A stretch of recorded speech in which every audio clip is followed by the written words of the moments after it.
Создание современной, комфортной и надежной транспортной инфраструктуры – одна из главных задач, поставленных перед дорожниками главой государства. Основным инструментом достижения стратегических целей стал национальный проект «Безопасные и качественные дороги», стартовавший в 2019 году и ставший логичным примером совместной работы федеральных и региональных ведомств дорожного хозяйства. Министерством автомобильных дорог Чеченской Республики в 2024 году работы велись на 62 объектах. Это 53 участка автомобильных дорог общей протяженностью 168 километров и 9 мостов. В их числе и 21 объект национального проекта «Безопасные и качественные дороги». Те намеченные мероприятия, которые были намечены в 2024 году, нами исполнены. Да, здесь остаются некоторые участки дорог, где мы еще дорабатываем или проводим запас наших работ на следующий год. У нас есть программа развития дорожной отрасли.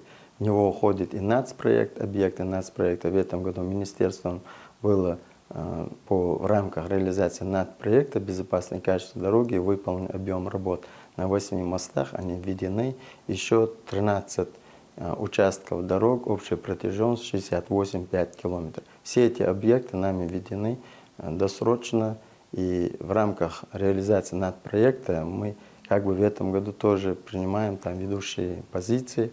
Некоторые объекты переносятся на 2025 год. По программе развития дорожной отрасли строится и объездная дорога в селении Сержень-Юрт. Работы начались в прошлом году. Новый участок позволит увеличить пропускную способность дороги и разгрузить центральную улицу села от транзитного транспорта.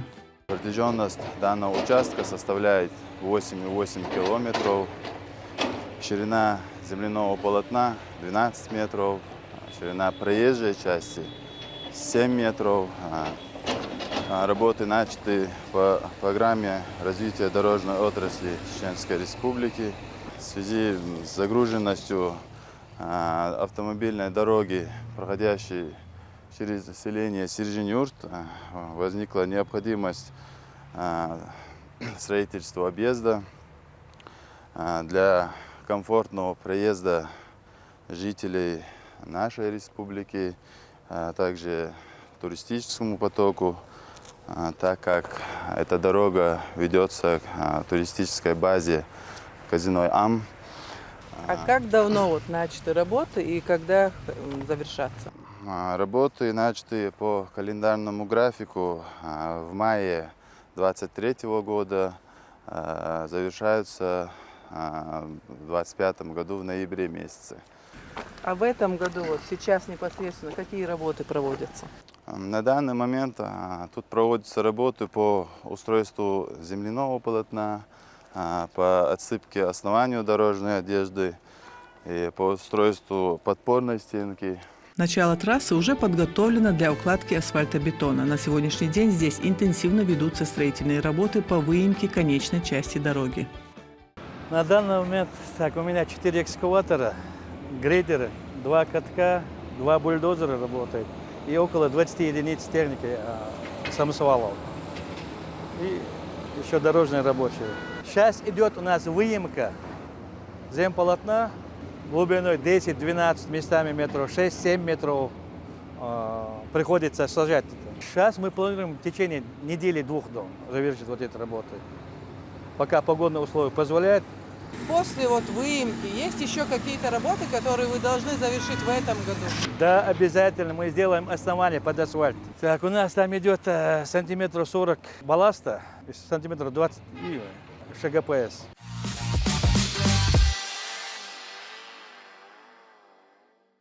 Главный специалист отдела контроля качества проводит испытания, то, что мы говорили, на плотность. Он сейчас взвешивает этот образец на воздухе, в воде, и потом он будет сравнивать эти показания и вычислять по формуле тоже по ГОСТу.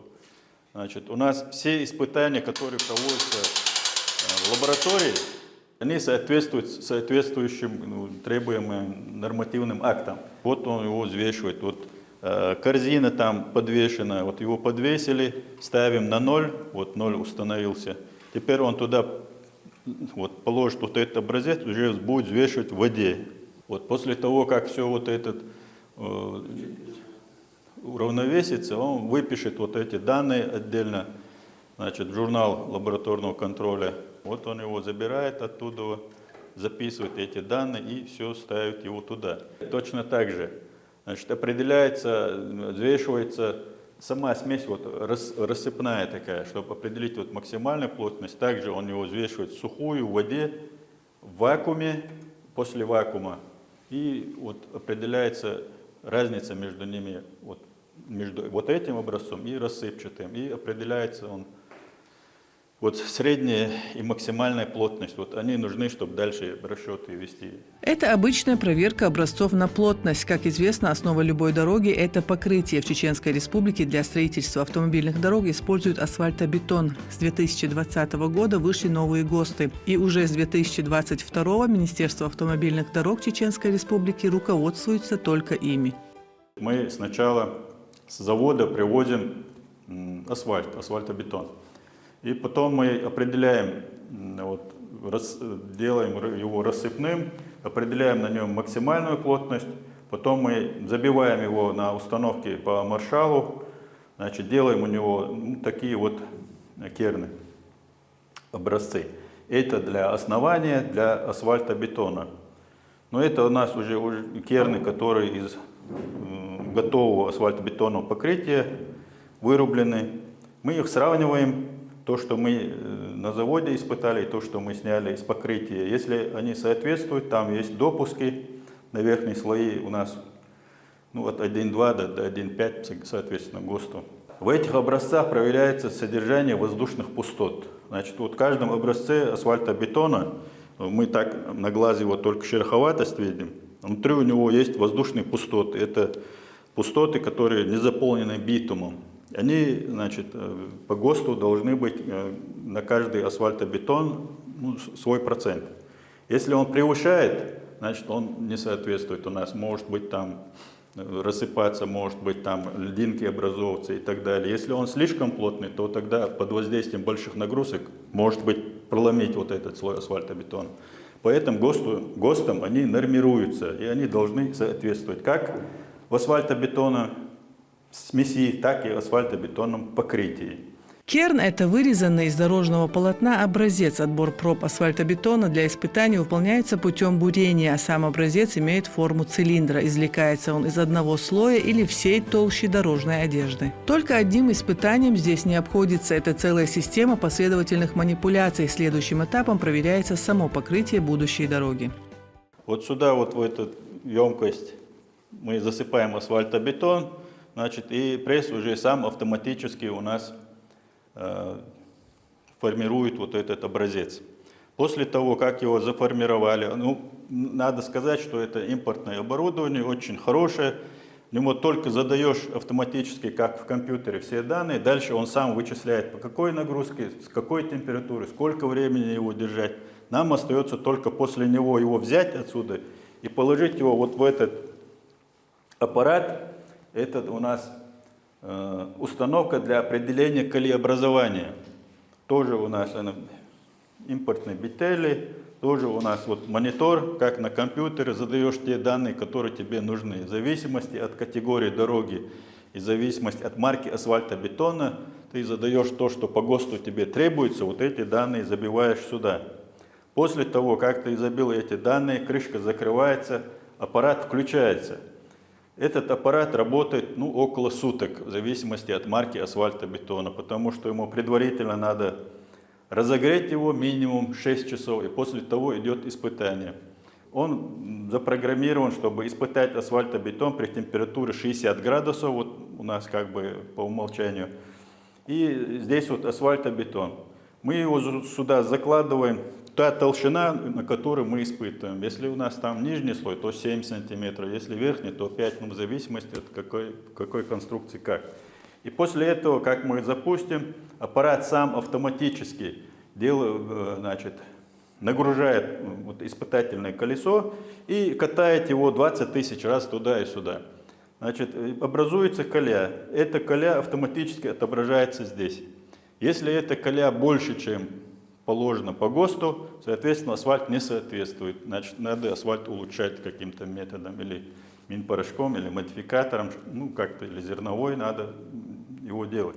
Если он соответствует, если воздушные пустоты мы проверили соответствует, и он соответствует, то, соответственно, мы говорим, что все нормально, асфальтобетон может применяться. Каждое составляющее вещество асфальтобетона тщательно проверяется в лаборатории. Если будут хоть малейшие отклонения от рецепта, образцы возвращаются на доработку. Прежде чем его испытать, мы должны знать рецепт этого асфальтобетона на заводе. Мы его сравниваем с тем рецептом, который у асфальтобетона от завода. Если он представляет нам один рецепт, а он приносит другой, то мы его сразу же на этом, как говорится, поймаем, что называется. Потому что воздушные пустоты будут разные, и сразу же определится, что это не по тому рецепту. А по новому ГОСТу, раньше по старому ГОСТу можно было, лишь бы он соответствовал ГОСТу. По новому ГОСТу он обязательно должен соответствовать рецепту, представленному Минавтодор. Вот исходные материалы, инертные, они все практически одинаковые. Вот с поймы реки Аргун, весь щебень оттуда, мы знаем плотность этого щебня, пористость и так далее, все эти данные. Если он на заводе чуть-чуть даже уйдет от норматива, мы уже можем как бы дать им рекомендации, чтобы они сразу же пришли к нормативу. А так в этом году, после того, как вот уже второй год мы пользуемся, вот ни одного образца, который был сделан там, вроде бы нет, мы предписания не писали, все они проходили. Есть здесь и асфальтобетонный смеситель. Он как тесто готовит качественное покрытие для дороги. Готовится соединение при 150 градусах для равномерного покрытия всех составляющих компонентов. Для каждого вида асфальтобетона готовится своя смесь. Все индивидуально, одинаковых рецептов нет. Верхние слои обычно делаются от 16 до 22,4 размера щебня. Вот. Нижние слои, средние слои там 22,4 обычно, нижние до 32, до 32. Но это в принципе, а так каждый рецепт только по расчету. Основные составляющие: щебень, песок, отсев, дробление, битум, минеральный порошок, модификатор. Вот основные составляющие. И они варьируются в процентах туда-сюда, вот, в зависимости от этого. Сейчас. Ну, примерно, если брать, то примерно 60, скажем, процентов будет щебень, все остальное вот добавляется к нему. Основное назначение битума в асфальтобетоне – связывание частиц и заполнение пустот между ними для обеспечения прочности покрытия. Поэтому он должен обладать вязкостью, пластичностью, хорошим сцеплением, стойкостью к воздействию факторов внешней среды. Это у нас асфальтоанализатор. На нем мы испытываем асфальтобетон на содержание битума. Значит, у него специальная камера, загружаем туда асфальтобетонную смесь. Значит, он как бы, у него внутри растворитель специальный, и запускаем процесс его. Ну, по мере, вот как мы запустили процесс, делаем, сколько раз ему надо его промыть, чтобы прочистить. Если мы туда закладываем черный рассыпчатый асфальтобетонную смесь, когда мы забираем, там будет белый обычный щебень. Вот.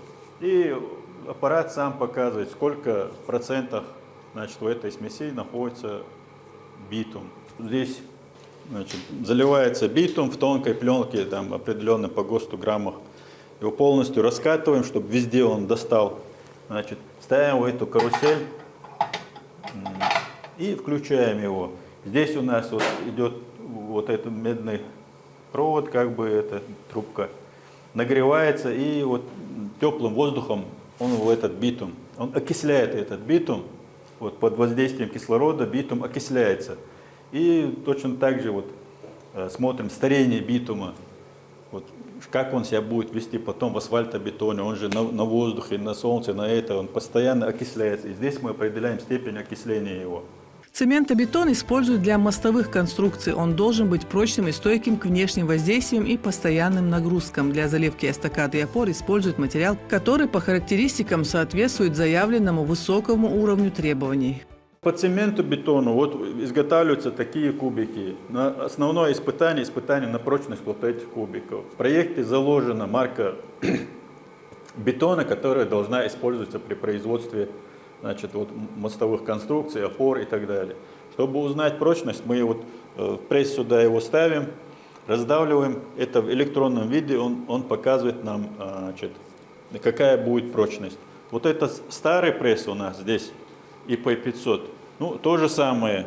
Здесь он также его ставишь, включаешь, он его раздавливает, и мы узнаем прочность вот этого бетона. Еще мы его испытываем и на морозостойкость. Значит, это там камера тепла и холода у нас отдельно испытывается. Но вот в основном у него испытание на прочность у нас. Комплексный модификатор асфальтобетона «Рубермастик» оказывает стабилизирующее и модифицирующее воздействие на асфальтобетонные смеси и обеспечивает устойчивость смеси к расслаиванию, улучшая основные физико-механические и технологические свойства асфальтобетонных смесей и асфальтобетона. Несмотря на постоянную модернизацию дорожного покрытия, не обходится без сложностей. Мы применяем новые материалы, модификаторы, но не решаем проблемы колеи. Потому что это самый больной вопрос не только в Чеченской Республике, но и на всей территории Российской Федерации. Мы применяем новый материал, но я думаю, что в скором будущем нам все-таки мы должны прийти к тому, чтобы основание делать железобетонное.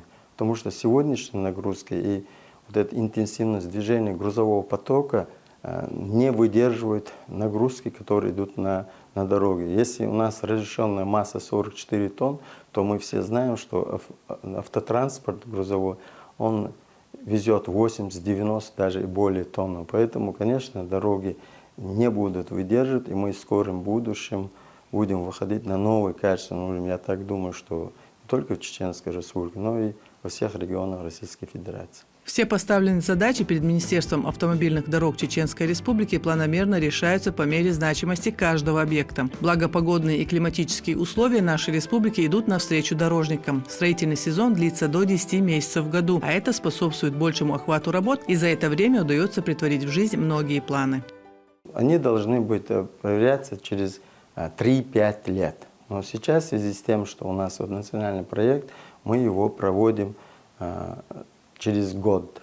Если есть такая необходимость, мы его проводим через год. Есть приемочная диагностика, есть и простая диагностика, чтобы определить, необходим ли этот мост включить в план ремонта или реконструкции. Такие объекты тоже есть. На вид мы думаем, что это не выдержит современной нагрузки, а диагностика показывает, что этот мост будет еще держаться. Со следующего года нацпроект «Безопасные и качественные дороги» станет составной частью нового национального проекта «Инфраструктура для жизни». Он предусматривает дальнейшее повышение качества автомобильных трасс и увеличение мобильности граждан. Это говорит о том, что нам необходимо основные виды работ или объем работ сделать к общеобразовательным учреждениям, к медицинским учреждениям, сделать акцент на те социальные, административные здания, чтобы людям было удобно ездить, потому что основной поток – это наши ученики, наши студенты и медицинские учреждения. Будем делать акцент на эти подъезды населенных пунктов или подъезды к этим учреждениям. Реализация нового проекта «Инфраструктура для жизни» у нас на следующий год намечены выполнить работы по 4 мостам. Разработка проектно-сметной документации есть, контракты уже заключены. И 29,1 километр капремонт и ремонт дорог. Все эти объекты уже обозначены. Есть, как я уже сказал, проектно-сметная документация. Более того, мы в следующем году начинаем, это тоже значимый такой для Наурского района, это автомобильная реконструкция автодороги Долинск, Зибер-Юрт, Микен-Юрт. Протяженность его у нас 2 участка, 14-28, 5 километров реконструкции. Также начнется строительство моста через реку Терек. Это в станице Наурская. Мы начали строительство объезда города Гудермес. Такой важный объект, потому что наша основная задача – это объезд крупных населенных пунктов, что мы и претворяем в жизнь с каждым годом. Начиная реконструкцию Долинска, Зибер-Юрт, Микен-Юрт, сокращаем путь с одной стороны через Горогорск, это 45 километров, если ехать с Черленного, сокращает на 63 километра. Поэтому по завершению объекта действительно люди почувствуют, что это комфортно, что это хорошо, что это удобно. На ближайшие 2 года финансирование дорожной отрасли сохранится примерно на существующем уровне. При этом с 2027 года заметно вырастут объемы средств на содержание существующих дорог. У нас есть меморандум, подписан на 5 лет. Все объекты, находящиеся на балансе Министерства автомобильных дорог, их 357, общая протяженность 3163,5 километров, они сидят в этой программе. Вопрос в одном: когда они будут включены в проект программ? Да, это по мере важности, как я уже сказал, и по мере того, что финансовые средства, как всегда, они недостаточны, поэтому по мере финансовых вопросов все объекты, они будут реализовываться. Да, конечно, не хватает средств есть такое понятие межремонтные сроки. Межремонтные сроки, сейчас их повысили, 12 и 24 года. Если произведен ремонт, то можем произвести следующий ремонт через 12 лет, а если капитальный ремонт, то следующий ремонт через 24 года. Поэтому не всегда совпадает то, что мы должны производить межремонтные сроки и реализация нашей программы. Но тем не менее, все объекты, они будут приведены в нормативное состояние. Эта программа продолжается до 2030 года, и нам необходимо на опорной сети региональных дорог привести в нормативное состояние 85% и на региональной сети 60%. И оно будет поддерживаться в таком же состоянии, я думаю, и до 2036 года. Объем работ с каждым годом увеличивается. Намечены грандиозные планы для развития дорожной сети в целом по республике, и не менее важные перемены будут в столице. Это будет интересной информацией для водителей как частного автотранспорта, так и для общественного. Я мог бы сказать Серноводск-Грозный, потому что весь поток, который идет с Смартановского района в город Грозный, действительно создавались пробки, неудобства, и поэтому было решено сделать его четырехполосным, с чем мы его сделали. Потом объезд города Аргун, да, там еще была задача лобовое столкновение исключить, разделить встречные полосы. Вот эта задача нами тоже была выполнена. Если говорить город Грозный, то со следующего года здесь, скорее всего, развернется, так скажем, строительная площадка. У нас в город включены в проект реализации начала 2025 года. Как мы все уже знаем, у нас строится развязка по проспекту Путина, да, и дальше у нас Дом печати начнется в следующем году. Также будет реконструировано 5 основных улиц с доведением полос до 6 полос движения. Это улица Шарипова, это Аэровокзальная, Айдамирова, Узуева, Старопромысловское шоссе 1,5 километра, также проспект Путина 1800 метров. Вот эти все объекты уже со следующего года начнется реконструкция. И я думаю, что интенсивность движения, так как у нас с каждым годом растет, но пропускную способность, я думаю, эти объекты решат. Дальше есть перспективные задачи. У нас в этом году завершена разработка проектной сметной документации восточный объезд города Грозного. Это 19 километров. В данный момент оно на стадии завершения. Поэтому с завершением реконструкции аэропорта города Грозный будет очень удобно. Те, кто должен выехать за город, они будут проезжать по такой комфортной автодороге восточного объезда города Грозного. Такие перспективные планы есть, и они со следующего года начнутся реализовываться. Я думаю, что через 2-3 года город вообще преобразится. Самыми большими федеральными проектами внутри нацпроекта «Инфраструктура для жизни» станут развитие федеральной сети и региональная местная дорожная сеть, на которые в 2025 году запланировано около 635 миллиардов рублей и 323 миллиардов рублей соответственно. Это на 84,23% больше, чем ожидается в аналогичных проектах безопасных и качественных дорог по итогам 2024 года.